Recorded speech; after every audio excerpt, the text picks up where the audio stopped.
Bien amigos, continuamos con el día y vamos a ver porque ya ayer se anunció el plan para el año escolar, el plan educativo, en una rueda de prensa realizada en el Palacio Nacional con la participación del presidente Luis Abinader y por supuesto del ministro de Educación Roberto Fulcar. Se divulgó el plan que se va a hacer. Lo más importante es que el 18 de septiembre se va a iniciar el entrenamiento de los maestros para la educación a distancia. Y después de 2 semanas de entrenamiento, entonces el 2 de noviembre, 2 semanas no, perdón. Un mes y medio. Va el mes de octubre entero, son 6 semanas de entrenamiento para los maestros y entonces el 2 de noviembre inician las clases virtuales. Hay muchas interrogantes, pero aparentemente las autoridades están viendo todas las posibilidades a utilizar en este plan. En realidad, el país a empujones por el COVID-19 va a arribar a una etapa a la que se debió entrar hace tiempo: la educación virtual y el aprovechamiento de los medios digitales. La educación debería ser mixta, es decir, presencial y virtual, pero ante una pandemia, las clases presenciales constituyen un peligro para el estudiantado y además para la sociedad entera, porque mientras más se reproduzca el virus, pues más tardará su control. Entonces, ahora hay que pensar en clases virtuales. Ya se anunció que el gobierno invertirá más de 20,000 millones de pesos para adquirir los dispositivos, es decir, tabletas y computadoras portátiles, que usarán primero los maestros y luego los estudiantes. En estos días se estaba explicando que ya aquí se han repartido una cantidad de computadoras para estudiantes. Faltan más que las que se han repartido, pero se han repartido. Y las he visto, son computadoras a prueba de estudiantes.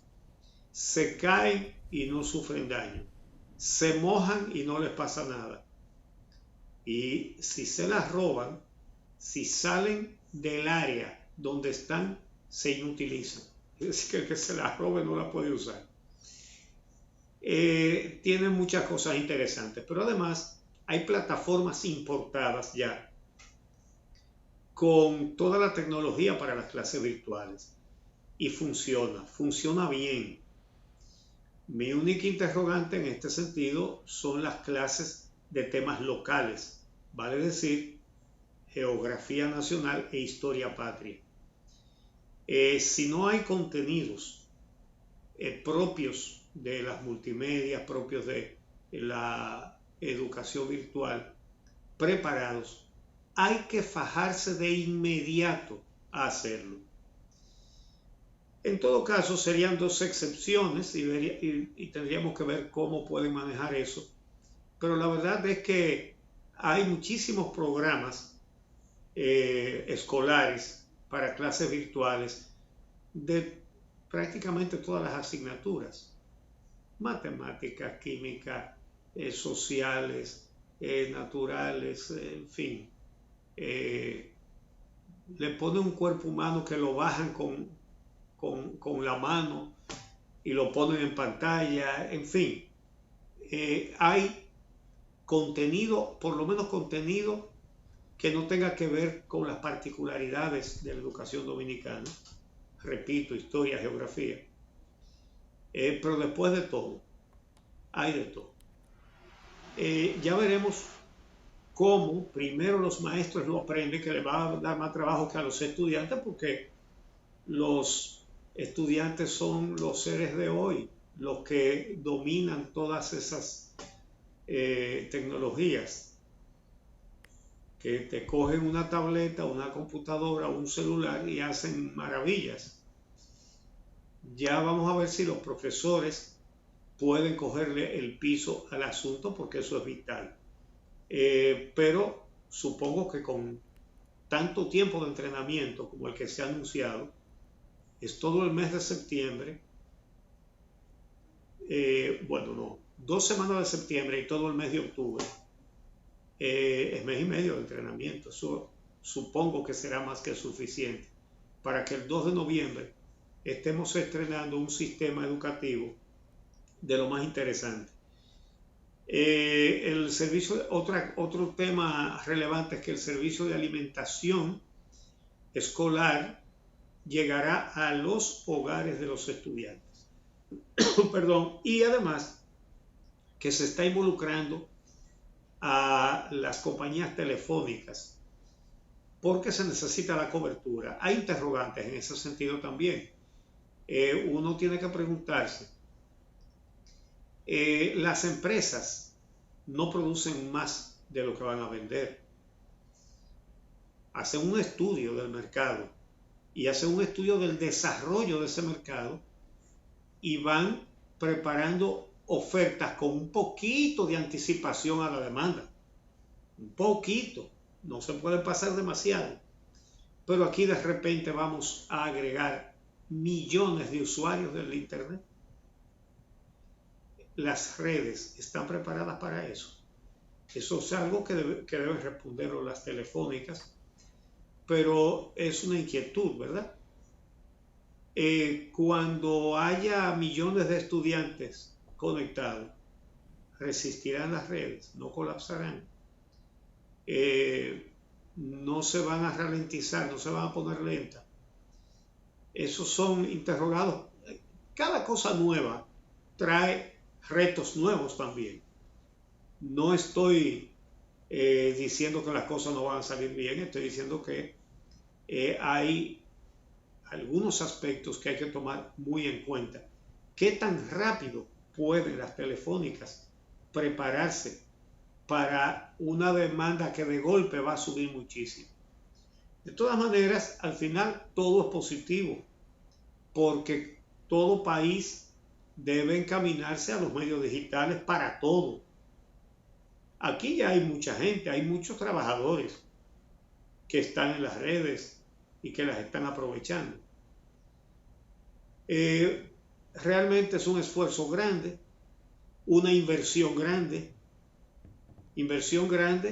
en la situación actual, en que se ha desplomado el turismo, que es nuestra principal fuente de ingreso de divisas, en que han mermado las exportaciones, en que han mermado un poco las remesas, y la verdad es que es una situación difícil económicamente, pero el gobierno evidentemente está asumiendo un compromiso que es inevitable.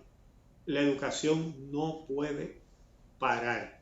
Entonces, veamos en qué consiste este plan, como se explicó en la rueda de prensa de ayer. El año lectivo 2020-2021 comienza el 18 de septiembre con la capacitación masiva de todos los profesores. Continuará con la orientación a los padres y la ambientación a nuestros estudiantes para iniciar las clases, o lo que llaman popularmente el año escolar, el día 2 de noviembre del presente año. En un acto encabezado por el presidente Luis Abinader en el Palacio Nacional, la vicepresidenta Raquel Peña y diferentes personalidades, el ministro de Educación ofreció los detalles del Plan Nacional de Educación que contempla la docencia a distancia, para lo cual el gobierno entregará laptops a los maestros y tabletas a los estudiantes, donde se destinarán unos 27,000 millones de pesos. Vamos a implementar un programa para formar a los profesores en el uso de la tecnología y en metodología de educación no presencial. Por decisión de nuestro presidente Luis Abinader, el Estado Dominicano aportará un equipo a cada profesor y a cada uno de nuestros estudiantes. En cuanto al tema del Internet, Forcal aseguró que están en proceso de diálogo con las diferentes compañías de telecomunicaciones con el fin de garantizar el servicio para que los estudiantes puedan recibir la docencia. El presidente Luis Abinader ha decidido cerrar definitivamente la brecha digital, dotando de Internet a todos los hogares de nuestros estudiantes. Señoras y señores, la República Dominicana se encamina hacia la virtualización procesual de la educación preuniversitaria. Vamos a convertir la desgracia del COVID-19 en un punto de inflexión para dar el salto que requiere nuestro sistema educativo. En tanto que el presidente Luis Abinader aseguró que con la puesta en marcha de este plan se reafirma el sagrado compromiso de su gobierno con la educación. Además, precisó que se invertirá en la reparación de los planteles para que estén listos cuando los estudiantes puedan volver a las aulas. Les anuncio que la inversión para este año escolar, solo en la dotación de equipos para los estudiantes y profesores y la conectividad para los hogares, superaría los 27.000 millones de pesos. Asimismo, el acondicionamiento de la planta física para el retorno escalonado a la normalidad será superior a los 3.000 millones de pesos. Señores, el COVID-19 compromete nuestro presente, pero no podemos dejarlo que hipoteque nuestro futuro. Como dije el pasado 16 de agosto durante mi juramentación como presidente de la República, la educación constituye una prioridad fundamental del gobierno que encabezo. El cambio de la educación es un tema nación y la mejor inversión que podemos hacer juntos en el futuro de nuestro país. Este es mi compromiso más sólido y más solemne con el pueblo dominicano. Para Telenoticias, Fabiola Núñez. Efectivamente, bueno, ella... Lo escucharon ustedes, hay un par de cosas. Una muy positiva, la conexión de la población con el Internet debe repercutir en el desarrollo, definitivamente. Y los hogares pobres que tienen niños, que tienen escolares, tienen estudiantes, van a estar conectados a Internet.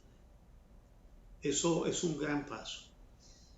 Hay algunas dificultades que habrá que ir sorteando en el camino. Por ejemplo, en la educación a distancia hay que contar con los adultos que ayuden a los muchachos. Pero los pobres, generalmente, en su gran mayoría, no están en la casa, están buscando la comida. Ese es uno. Pero muchos de esos pobres, a su vez, no recibieron una educación de calidad y por tanto no están en capacidad de ayudar a sus hijos. A esos hijos que tienen una oportunidad que esos adultos no tuvieron. No sé si habrán pensado en eso, pero es un factor que es una realidad. De manera que el balance de todo esto que se ha anunciado me parece positivo, Amelia. Bueno, sí, Uchi, hoy tendremos en nuestro espacio estelar a Xiomara Guante, que es la presidenta de la ADP y una de las personas que estuvo presente en esta presentación del Plan 2020-2021 para el área educativa. Y creo que uno de los factores positivos que hay que nombrar es el hecho de que estuvieron todos los representantes de las diferentes organizaciones vinculadas al tema educativo en la República Dominicana, estuvieron en el Palacio Nacional en el día de ayer dando apoyo a esta propuesta, cuya presentación se retrasó unos días para hacerse en el día de ayer. Hay que decir que el ministro de Educación, Roberto Fulcar, alegaba que parte o una de las razones principales para este retraso estuvo vinculada a tener listo ya el documento que firmó con UNICEF y con el Programa de las Naciones Unidas para el Desarrollo, organizaciones e instituciones que acompañarán en varios ejes este plan de educación. En el caso del PNUD estará vinculado al tema de la licitación y compra de los equipos.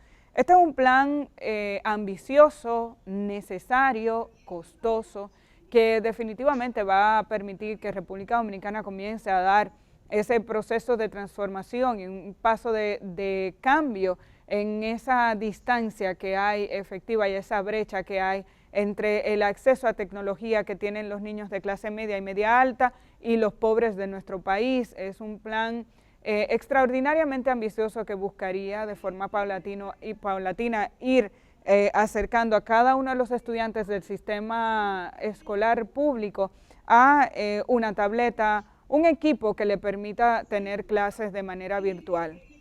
Creo que hay que saludar de entrada este esfuerzo, la apertura que tuvieron las autoridades en el día de ayer para hacer una rueda de prensa. He insistido en este punto porque hace mucho que reclamábamos como periodistas el que se convocara una rueda de prensa y que realmente se permitiera que los periodistas hicieran preguntas. Algo que parecería absurdo, pero que se convirtió en una práctica en los últimos años, el convocar a los medios de comunicación para que fueran solo transmisores de la información que se quería servir, pero no había posibilidad a veces de cuestionar o de hacer preguntas y transmitir inquietudes. Y creo que ese es un punto también que tenemos que resaltar de lo mostrado ayer. Este plan tenemos que tener paciencia porque implica un proceso incluso de adaptación del contenido nuestro. Uche hablaba de historia y geografía, pero nuestro currículum escolar, el aprobado por el Ministerio de Educación, tiene mucho contenido que es general y otros temas que son adaptados a la manera en la que aquí se quieren enseñar algunos de estos asuntos. Obviamente aquí tendremos que hacer un híbrido, este es un proceso de transformación en el que se tiene que montar todo el mundo y entender y adaptarse a esta nueva realidad. Lo más importante es que nuestros niños no se queden fuera del sistema educativo, nuestros adolescentes no pierdan la clase y que a partir de ahí tengamos la posibilidad de enseñarles lo más que se pueda bajo las circunstancias en las que estamos. Y creo que se necesita del apoyo de todos los sectores, de la familia dominicana, para que este objetivo se pueda lograr. Dentro de los mayores desafíos está el de la conectividad, y se habló de ese intercambio que se está sosteniendo con las compañías telefónicas para poder lograr que cada niño del sistema público del país tenga acceso a Internet. Pero no se dieron detalles de las facilidades que estas telefónicas podrían ofrecer, no solamente en términos de capacidad, sino también de costos. Estamos hablando de una necesidad país. Y así como pudiéramos pedir, y a través de un proceso de licitación, creo que es más transparente, que la compra de esos equipos se haga con precios adecuados, dado el volumen de equipos que se van a comprar para distribuirlo entre todos los estudiantes. Ojalá y las empresas telefónicas pronto puedan anunciar el tipo de aporte y de desprendimiento que pudieran hacer para ayudar y contribuir con esta situación que se está viviendo en la República Dominicana, así como en otros países del mundo. Uno de los principales desafíos, Uchi lo mencionaba, pero creo que no es solamente de la clase pobre de nuestro país, es un desafío para todas las familias, es garantizar cómo se puede dar ese acompañamiento del alumno, sobre todo aquellos de educación primaria, los más pequeños que necesitan estar no solamente frente a una tableta en el momento en que la clase virtual sea en un horario específico, sino que se necesita el apoyo de un adulto. En este momento en el que ya estamos en una apertura económica bastante amplia, son cada vez más los padres que o tienen que cumplir con sus horarios de trabajo de manera remota y desde su residencia, pero cumplir con un horario específico, o los que ya han comenzado a salir hacia sus lugares de trabajo, sea clase baja, media o alta. O sea, la demanda que está haciendo la sociedad y el sistema económico hace que se esté buscando una alternativa para que la economía se reactive al máximo posible. Y esto implica que los trabajadores estén más involucrados, cada uno en su oficio. Incluso para algunos el trabajo ha sido mucho más intenso desde el hogar. Entonces, este va a ser uno de los desafíos, el garantizar que haya un acompañamiento adecuado para que estos niños y adolescentes comprendan lo que se va a transmitir, y para los adultos, los profesores sobre todo, adaptarse a este proceso también es un desafío. Vamos a ver qué nos dice Xiomara Guante como presidenta de la ADP sobre cómo se va a resolver esto, pero sí creo que se ha tomado en cuenta también la propuesta que ella nos mostraba en julio, cuando hablaba de un periodo de por lo menos 2 meses a 3 meses para poder preparar el sistema. Yo creo que aquí se está evidenciando. Los colegios privados que ya tienen plataformas digitales desde hace un tiempo, algunos muy modernas y otros en proceso de avance, tienen la luz verde para comenzar. Entonces, aunque este sistema ayuda a disminuir la brecha, evidentemente aquellos que ya tienen acceso a plataformas digitales van a comenzar ya. Es más, algunas escuelas ya tenían programado empezar esta semana, y como no se anunció formalmente que no empezaba el año escolar desde la semana pasada, algunos colegios plantearon su apertura para ahora y tienen luz verde para hacerlo. Por último, hay un tema que no quiero que se escape, y es una recomendación al presidente Luis Abinader. Una recomendación que creo que es importante porque desde los sectores de poder se educa. Creo que no podemos pasar por alto una situación que se presentó en el momento en el que él respondía preguntas de los reporteros. Algunos entenderán que esta es una necedad, pero no lo es un proceso de formación y transformación que tiene que venir desde todos los sectores, y es el tema de la inclusión. El presidente, en un momento específico, ante la pregunta de una reportera, en 2 ocasiones indicó que era importante que las madres entendieran que para este proceso iba a haber una formación y orientación para que puedan entender cómo es que va a funcionar este sistema, e insistió en el rol de la madre en el acompañamiento de los niños. Queremos decir que con esto no queremos ser extremistas, sino es importante involucrar a los padres en este proceso, y la manera en la que el presidente habló del tema, en más de una ocasión incluso, y por eso nos llamó la atención, de alguna manera depositaba toda la responsabilidad en la madre en este proceso de acompañamiento, dejando incluso fuera a tantos padres que hoy en día están asumiendo el rol en conjunto con su pareja. Insisto en que desde los escenarios de poder se educa, y por tanto el discurso es importante que el presidente lo revise y que hable siempre de los padres, aun cuando en República Dominicana reconocemos que hay muchos hogares uniparentales donde la madre es la que se ha quedado con la custodia de los hijos. En aquellos casos donde hay una separación o un divorcio, es importante que el rol del padre se active en ese seguimiento y en ese acompañamiento, pero igual es desconocer el rol que están asumiendo muchos padres, en este caso los varones, los padres, están asumiendo también y dividiéndose las tareas con la madre en ese cuidado, en esa atención y en ese seguimiento. Por tanto, la recomendación al gobierno dominicano en sentido general es que siempre la orientación venga hacia los padres, y que esa responsabilidad del cuidado, de la educación y del seguimiento a los hijos siempre se deposite en ambas partes, porque de esa manera vamos construyendo la familia a la que aspiramos y vamos construyendo la sociedad incluyente a la que tenemos que aspirar. Tenemos que hacer una pausa. Cuando regresemos hablamos de otros temas, hablamos de institucionalidad, despidos de decenas de personas en algunas instituciones públicas. Ese es el tema que vamos a tocar cuando regresemos.